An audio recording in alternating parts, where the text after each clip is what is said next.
मित्रांनो, स्वागत आहे तुमचं आपल्या एका नवीन व्हिडिओमध्ये, नवीन अपडेटमध्ये। मित्रांनो, आज एक भव्य दिव्य असं मौजे बरड या ठिकाणी फलटण येथे एक भव्य दिव्य असं एक आदत एक बैल असं मैदान संपन्न झालेलं आहे मित्रांनो।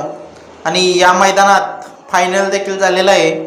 काही तांत्रिक अडचणीमुळे या मैदानाचा फायनल आपल्याला लाईव्हच्याद्वारे पाहायला मिळाला नाही मित्रांनो, पण आपण एक अपडेट देणार आहे की आजच्या या मैदानामध्ये कोण एक नंबरचा मानकरी ठरला, कारण लाईव्ह कोणालाच पाहायला मिळालं नाही, पण आपण माहिती मिळवली।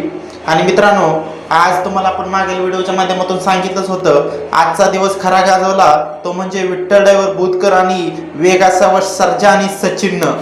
तर मित्रांनो, नक्की कोणी एक नंबरचा मान मिळवला, कोणी बाजी मारली या बरडच्या मैदानामध्ये। तर मित्रांनो, आजच्या या बरडच्या मैदानामध्ये आज आपल्याला 8 नंबर तासावरून वेगात शेवट सर्जा पळताना पाहायला मिळाला। आणि मित्रांनो, वेगात शेवट आणि सर्जा आणि सचिन एक नंबरचे मानकरी ठरलेले आहे मित्रांनो। लाईव्ह पाहायला मिळालं नाही, पण 100% खात्रीशीर अपडेट आपण देत आहे। आज सर्जा आणि सचिन एक नंबरचा मानकरी ठरला आणि पुन्हा एकदा विठ्ठल नाना सर्जा यांनी सिद्ध करून दाखवलं मित्रांनो। तरी विठ्ठल नाना आणि सर्जाला आजच्या मैदानासाठी मनापासून शुभेच्छा, अभिनंदन, धन्यवाद।